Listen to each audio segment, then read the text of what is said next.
اعوذ باللہ من الشیطان الرجیم بسم اللہ الرحمن الرحیم۔ یہ جو فصل ہے یہ مریض کی نماز کے بارے میں ہے کہ مریض کس طرح نماز پڑھ سکتا ہے۔ تو کہتے ہیں مصنف علیہ رحمہ فرماتے ہیں کہ مریض اگر قدرت برقیام نداشتہ باشد، اگر مریض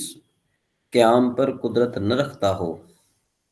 یا خوف زیادت مرض بود، یا پھر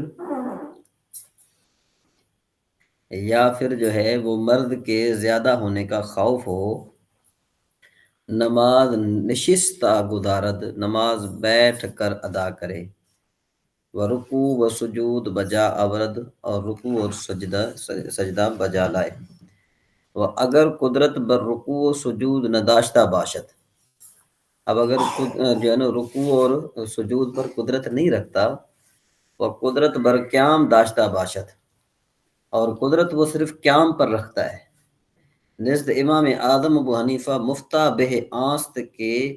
نشستہ نماز گزاردن اورا بہتر است از ایستادہ گزاردن۔ کہتے ہیں کہ بھئی حضرت امام اعظم ابو حنیفہ رحمہ اللہ فرماتے ہیں کہ اس کے لیے مفتہ بہ قول یہ ہے کہ نماز بیٹھ کر ادا کرے، اس میں بیٹھ کر ادا کرنا اس کے لیے بہتر ہے کھڑے ہو کر ادا کرنے سے۔ نشستہ نماز گزارت و اشارہ و رکوع و سجود بسر کند، اور بیٹھ کر نماز ادا کرے، اور اشارہ جو ہے اشارہ کے رکوع اور سجود کا جو اشارہ ہے وہ سر کے ساتھ کرے، ٹھیک ہے نا جی۔ اشارہ بسجود پست تر کند، کہ سجدے کا اشارہ جو ہے وہ رکوع سے تھوڑا نیچے کرے۔ وہ اگر استادہ نماز گزارد اشارہ کند ہم جائز است، اور اگر کھڑے ہو کر نماز ادا کرے اور اشارہ کرے بھی جائز ہے۔ و نزد فقیر باوجود قدرت بر قیام را ترک نہ کند، حضرت مصنف علیہ رحمہ فرماتے ہیں کہ میرے نزدیک یہ ہے کہ اگر قیام پر قدرت ہے تو قیام کو ترک نہ کرے، تو اگر قدرت بر قیام و رکوع و سجود نداشتہ باشد، اور اگر قیام اور رکوع پر قدرت نہیں رکھتا اور سجدے پر رکوع نہیں رکھتا، نشستہ نماز گزارد، بیٹھ کر نماز پڑھے، و اشارہ کند، اور اشارہ کرے۔ وہ اگر قدرت نشستن ہم نداشتہ باشد، اور اگر جو ہے بیٹھنے کی بھی صلاحیت نہیں رکھتا یعنی بیٹھنے پر قدرت نہیں رکھتا، برکفا نماز کو گزارد، چت لیٹ کر نماز پڑھے، وہ ہر دو پا سوئے قبلہ کند، اور دونوں پاؤں قبلے کی طرف کرے، یا بر پہلو گزارد، یا پھر ایک سائیڈ پر ادا کرے، وہ رو بسوئے قبلہ کند، اور منہ چہرہ جو ہے وہ قبلے کی طرف کرے گا، وہ اشارہ کند بسر، اور اشارہ کرے گا سر کے ساتھ۔ وہ اگر اشارہ بسر برائے رکوع و سجود مقدور نہ باشد، کہتے ہیں کہ اگر سر کے ساتھ نماز رکوع اور سجود کرنے کا طاقت نہیں رکھتا، تو نماز کو موقوف کرے گا، نماز کو کیا کرے گا؟ موقوف کرے گا، تاکہ قدرت اشارہ حاصل شود، یہاں تک کہ اس کو اشارہ کرنے کی قدرت حاصل ہو۔ وہ اگر دریں عرصہ بمیرد،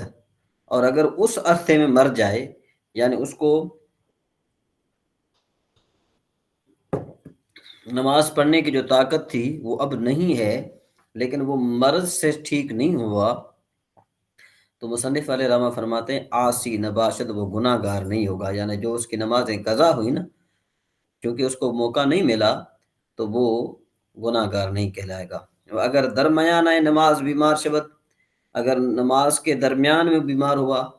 حسب مقدور خود نماز تمام کند، جہاں تک اس سے ممکن ہو سکے، اپنی طاقت کے مطابق۔ مقدور کا معنی ہوتا ہے قدرت، اور جو ہے خود معنی مقدور خود کا مطلب ہے کہ اپنی طاقت کے مطابق، حسب کا مطابق بھی کر سکتے ہیں، نماز ادا کرے گا۔ مسئلہ، اگر مریض نماز نشستہ میں کرد، اگر کوئی مریض تھا وہ نماز بیٹھ کر ادا کر رہا تھا، با رکوع و سجود، اور رکوع و سجود درمیان نماز، یعنی رکوع و سجود کے ساتھ بیٹھ کر نماز ادا کر رہا تھا، درمیان نماز قادر شد بر قیام، درمیان میں وہ قیام پر قادر ہو گیا، تو کہتے ہیں استادہ شد، وہ جو ہے کہ کھڑا ہو جائے، ہم نماز را تمام کند بھی نماز اسی طریقے سے پوری کرے. ونزد امام محمد نماز را اثر گیرد. حضرت امام محمد رحمہ اللہ فرماتے ہیں کہ نماز کو اثر نو پڑے گا.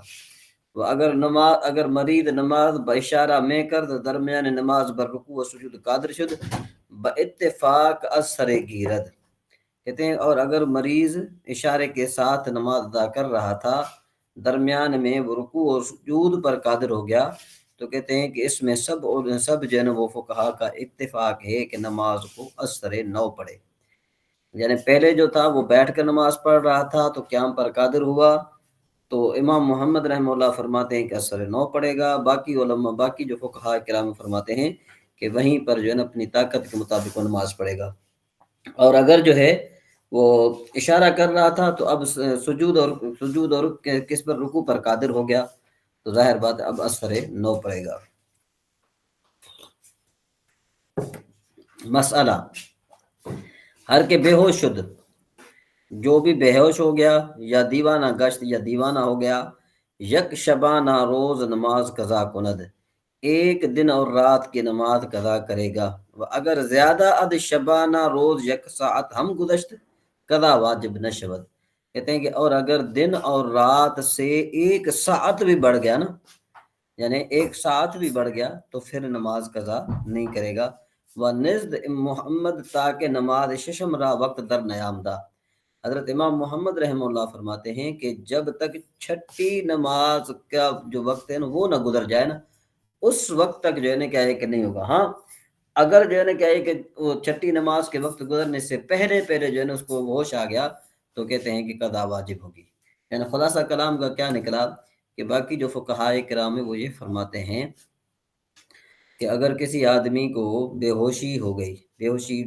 یعنی یوں سمجھو کہ اتنی بیماری ہو گئی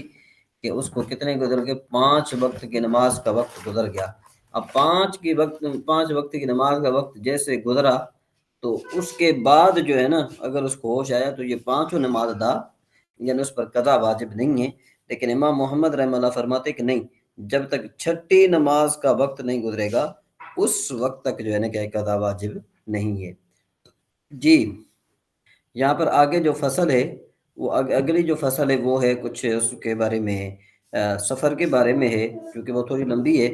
وہ انشاءاللہ ہم اس پہ جو ہے نا کہ کل گفتگو کریں گے. مزید اس پر آپ بات کرنا چاہتے ہوں کوئی جو ہے نا ایسے مسئلے پوچھنا چاہتے ہوں تو پھر حکم کیجیے.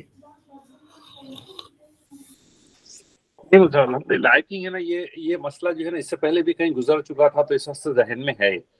ہاں لیکن آج کل نا ایک رواج چل پڑا ہے. آج کل نا جو